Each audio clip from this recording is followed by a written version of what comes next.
हमें दिल से भी निकाला और शहर से हमें दिल से भी निकाला और शहर से भी हमें पत्थर से भी मारा और हिंदुस्तान और दुनिया भर में बेटियों को लेकर मुनव्वर राना ने जो शायरी की है उसके लिए उन्होंने काफ़ी शोहरत हासिल की है। और आज मैं हैदराबाद में हूँ, तेलंगाना में इलेक्शंस हैं। अज़रुद्दीन की कॉन्स्टिट्यूंसी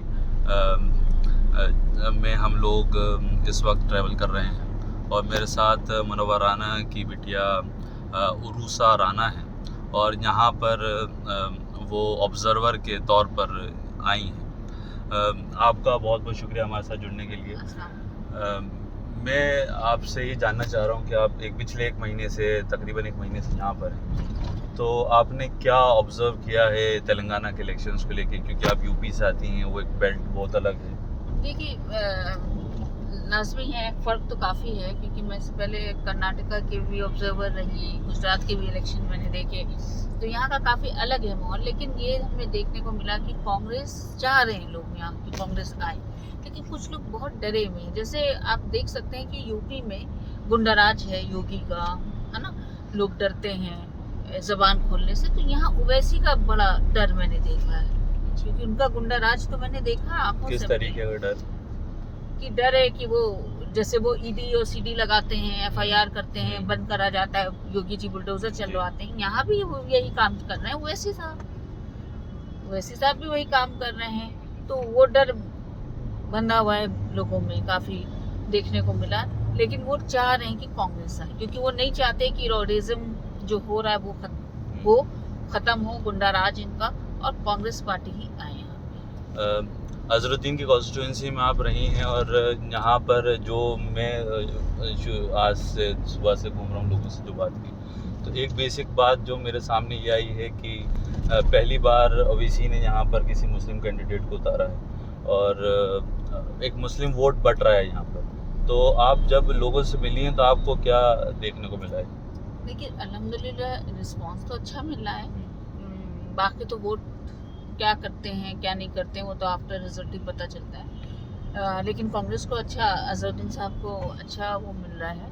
और रही ओवैसी साहब ने जो आपने बताया कि मुस्लिम को उतारा है, तो वो सिर्फ वोट काटने का तो काम करते आ रहे हैं। यूपी जाते हैं तो वोट काटने का काम करते हैं, कहीं भी कांग्रेस जहाँ लड़ रही होती है पूरी ताकत से, ये जाते हैं वोट काटने का काम करते हैं। उनके पास काम कुछ नहीं है ना, वो सिर्फ वोट काटने वाले आदमी हैं, वो सिर्फ वोट काटने का काम करते हैं। लेकिन सबसे कुछ नहीं होगा। मुसलमान क्या, मेरे ख्याल से हर मुल्क का बच्चा ओवैसी साहब को अच्छी तरह जान चुका है कि कितने ये मक्कार, कितने ये जुमलेबाज आदमी हैं। जैसे मोदी जुमलेबाज हैं, वैसे ये भी जुमलेबाज हैं। वो हिंदू मुसलमान को लड़ाया जाता है यूपी में और जगह, ये मुसलमान को लड़वा रहे हैं। इनको ना मुल्क से हमदर्दी है ना कौम से हमदर्दी है। यहाँ जब आपने लोगों से बात करी, आपको ये यहाँ के लोगों को क्या इसके बारे में, जैसे आप अभी बता रहे हैं कि वो वोट काटते हैं, तो बेसिकली जो उनका वोटर है पिछले कई सालों से वो यहाँ के लोकसभा जीतते आ रहे हैं ओवैसी साहब, तो उनके वोटर को मालूम है कि वो दूसरे स्टेट में जाकर वो, जैसे आप बता रहे हैं कि वोट काटते हैं, तो क्या उनके जहन में भी ये बातें हैं? इनके जहन ओवैसी साहब के जो वोटर्स हैं, MIM के जो वोटर्स हैं। बिल्कुल, ये मैंने बोला, मैंने तो जब तकरीर की तो मैंने उसको समझाया लोगों को। मैंने कहा कि देखिए, अब आप लोग अंधभक्त ना बनिए, जैसे वहाँ अंधभक्त हैं, RSS BJP अंधभक्त तैयार कर चुकी है टीम पूरी, यहाँ भी अंधभक्त ना बनिए, क्योंकि अल्लाह ने आपको मौका दिया है। अब आप चुनिए कि कौन इस मुल्क को चला सकता है। तो मेरे ख्याल से राहुल गांधी से अच्छा कोई इंसान हो नहीं सकता और कोई प्राइम मिनिस्टर बेहतर हो नहीं सकता हम लोगों के लिए, क्योंकि कांग्रेस सेकुलर पार्टी है, सबको लेके चलने वाली पार्टी है। दूसरी बात, उसने काम किया है और वही एक पार्टी है, और कांग्रेस ही एक पार्टी है जिसने इस मुल्क के लिए खून तक बहाया है। तो लोगों को भी समझ में आया है। हमने कहा कि भाई देखिए, वहाँ जाते हैं 100 सीट पर लड़ते हैं, यहाँ क्यों नहीं लड़ते। दूसरी बात, वहाँ एक मामूली इंसान जो मुसलमान है, सिर्फ उसका गुनाह ये है कि वो मुसलमान है, वो अगर बीजेपी के खिलाफ कुछ बोलता है, योगी के खिलाफ कुछ बोलता है, तो उस पर ED CD सब लगा दी जाती है, गैंगस्टर तक लगा दिया जाता है, उसको जेल भेज दिया जाता है, उसके घर पे बुलडोजर चल जाता है।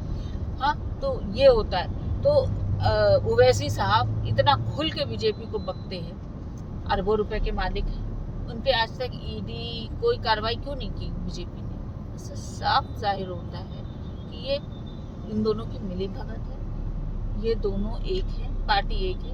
ये कौम को, इस मुल्क के लोगों को समझना होगा। केसीआर ने तेलंगाना को 2014 में फॉर्म किया और उन्होंने एक बड़ी लड़ाई लड़ी तेलंगाना के लिए, और वो लगातार वो 2 बार से यहाँ के सीएम हैं। तो कांग्रेस उनको कैसे देख रही है? क्या कितना मुश्किल है केसीआर के सामने कांग्रेस का स्ट्रॉन्ग होल्ड करना या यहाँ से जीत जाना? देखिए, अब वो दौर नहीं रह गया। अब कांग्रेस कहीं से कमज़ोर नहीं है, अल्हम्दुलिल्लाह। कांग्रेस पूरी ताकत से लड़ रही है।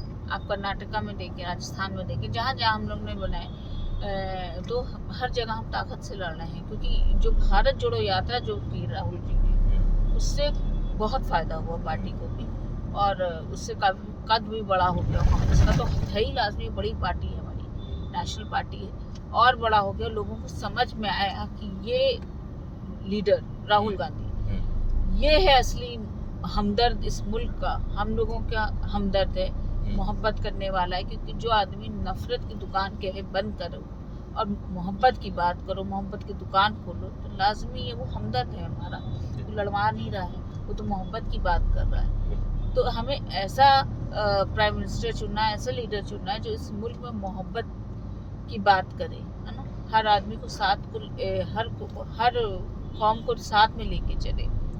वो लीडर सिर्फ राहुल गांधी है। तो अल्हम्दुलिल्लाह जो देखने को मिल रहा है, नज़रिया जो हमारा क्या सभी का है कि सब कांग्रेस की तरफ है रुझान, और इंशाल्लाह मेरे ख्याल से 80 to 90 सीट्स आएंगी कांग्रेस की। मैंने यहाँ पे कांग्रेस के कुछ पोस्टर्स देखे और ये सब बेसिकली जो राजस्थान में जो एमपी में बात हुई है कि महिलाओं को पैसे देने की बात हुई है, 200 यूनिट फ्री बिजली है, और ये जो पैसा देने का जो अभी पिछले कुछ सालों से सारी पार्टीज जो कर रही हैं, ये पैसा बेसिकली आएगा कहाँ से? पैसा कहाँ से? देखिए, कांग्रेस ने तो हमेशा जो टैक्स लेती है लोगों से, उसी को देगी, क्योंकि वो उन्हीं का पैसा है। इनकी तरह नहीं कि टैक्स भी ले लिया, सब कुछ ले लिया और जाके अंबानी और अडानी को दे दिया और वो भाग गए, हाँ, कर्ज में डाल के। लेकिन कांग्रेस ऐसा नहीं। कांग्रेस लोगों का जो पैसा होगा उन्हीं को देगी। जो टैक्स है, जो ये है, वो सब जो है यूटिलाइज करेगी, अपने लोगों के लिए करेगी।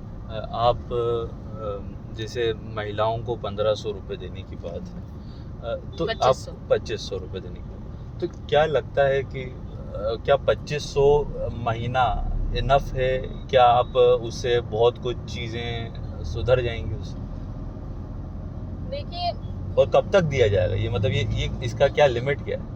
लिमिट नहीं कोई बोली गई है इसमें। वो तो दिया जाएगा जब तक हमारी सरकार हो। दूसरी बात, एक तरफ चलिए हम मान भी जाते हैं 2500 में किसी की ज़िंदगी में बन सकती, लेकिन बहुत से ऐसे लोग हैं जिनको लिए 2500 2.5 लाख के बराबर है। और हमारे मुल्क में मेरे ख्याल से तादाद ऐसे लोगों की ज़्यादा है बनिस्बत हाई से देखा जाए। हम लोगों के जो गरीबी है वो ज़्यादा दर पे है।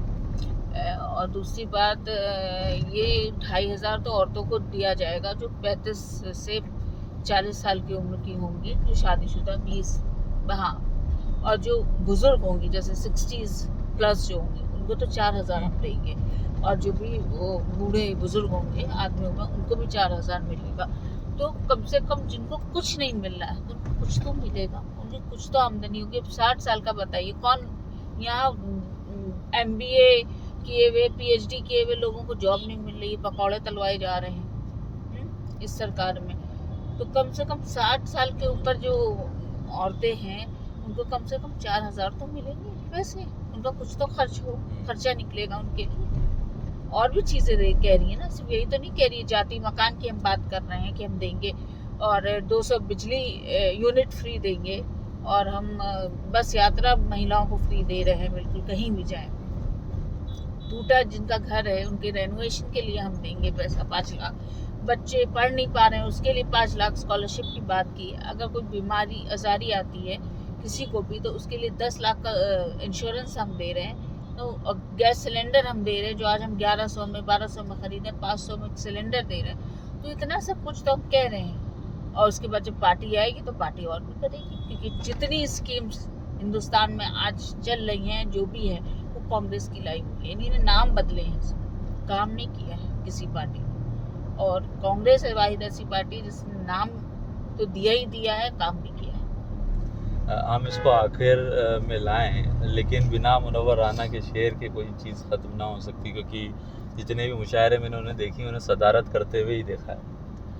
आपको शेर, तेलंगाना घूमे हैं तो हाँ। क्या इस मंज़र पर क्या शेर याद आता है? मैं लोगों से दरख्वास्त करना चाहूँगी, ख़ास तौर से कि दरख्वास्त ये मैं करना चाहूँगी पापा के शेर से कि मिट्टी में मिला दे कि जुदा हो नहीं सकता, और इससे ज़्यादा मैं तेरा हो नहीं सकता, बस तू मेरी आवाज़ से आवाज़ मिला दे, फिर दे कि शहर में क्या हो